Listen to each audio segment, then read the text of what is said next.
Вълнувам се да се потопя в тема, която преобрази живота ми, а именно съзнателността. Като млад предприемач, управляващ компания за недвижими имоти, познавам от първо лице стреса и напрежението, пред което всички ние сме изправени. Днес искам да споделя с вас невероятната сила на осъзнатостта, която ми помогна да намеря баланс в натовареното ежедневие. Преди да разгледаме техниките, нека установим ясно какво всъщност представлява съзнателността. Съзнателността е повече от просто мимолетна тенденция. Това е практика, която включва пълно присъствие в момента, без осъждане. Като човек, който постоянно е потопен в динамичния свят на недвижимите имоти, научавайки се да бъда съзнателен, тотално промени играта за мен, спомагайки ми да продължавам да се подобрявам със своите резултати. Сега, нека проучим множеството предимства, които осъзнатостта носи. Тук не става дума за намиране на моменти на спокойствие. Става дума за оптимизиране на вашия ум за успех.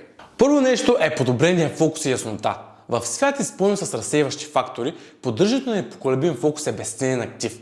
Съзнателността тренира ума ви да остане в настоящия момент, като ви помага да се потопите в задачите с неразделно внимание. Този повишен фокус лично на мен ми позволява да анализирам сделки, разработвам стратегии, както и да взимам уверени решения, които ми спомагат да вървя в правилната посока в областта на недвижимите имоти. Второ, намаляване на стреса и емоционално регулиране. Стресът е неизбежна част от всяко предизвикателно начинание, включително и недвижимите имоти. Съзнателността ви предоставя инструменти за по-ефективно управление на стрес. Като признавате мисли и емоции без да ги осъждате, вие придобивате контрол над реакциите си. Тази емоционална регулация не само облегчава стреса, но също така ви предпазва от замъгляване на преценката по време на напрегнати ситуации, от които е много вероятно да зависи и вашето бъдеще. Трето, подобрено взимане на решения и интуиция. Като предприемач в областта на недвижимите имоти, моят успех зависи от взимането на разумни решения. Съзнателността настроя финно вашата интуиция, като ви помага да взимате решения съобразени с вашите цели. Като сте напълно съзнателни, вие сте в състояние, в което може да разчитате на своите инстинкти, за да направите избор, който успешно да резонира с вашата визия. Това ниво на яснота при взимане на решение е безценно. Без значение дали става дума за решения, касаещи личния живот или такива, които касаят вашето професионално развитие. Сега, нека разгледаме как осъзнатия начин на живот ви отличават от останалите. Първо, имате целеустремен начин на живот. Възприемането на съзнателен начин на живот означава да живеете с умисъл.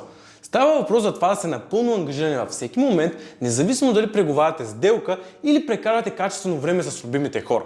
Вашите действия са в съответствие с вашата цел, което ви позволява да навлезете в дълбочина във всичко, което правите. Второ, приоритет е благосъстоянието. За разлика от стандартното забързано ежедневие на масата хора, съзнателният начин на живот поставя благосъстоянието на преден план. По този начин, вие насърчавате инвестирането в грижата себе си, като така си гарантирате, че вашето умствено, физическо и емоционално здраве се поддържа. Тази инвестиция не само подобрява ефективността ви, но и подхранва вашия живот. И трето, балансиране на успех. Осъзнатият начин на живот предефинира успех. Не става дума за жертване на благосъстоянието за материални постижения, а става дума за възприемане на цялостен възглед за успеха, който включва освен финансови печалби, така и личен растеж, взаимоотношения и цялостно удовлетворение. Не забравяйте, че не става въпрос за добавяне на набор от практики в ежедневието. Това е цялостна промяна на начина на мислене. Като вплитате осъзнатост в ежедневието си, вие култивирате успех, който е едновременно въздействащ и удовлетворяващ.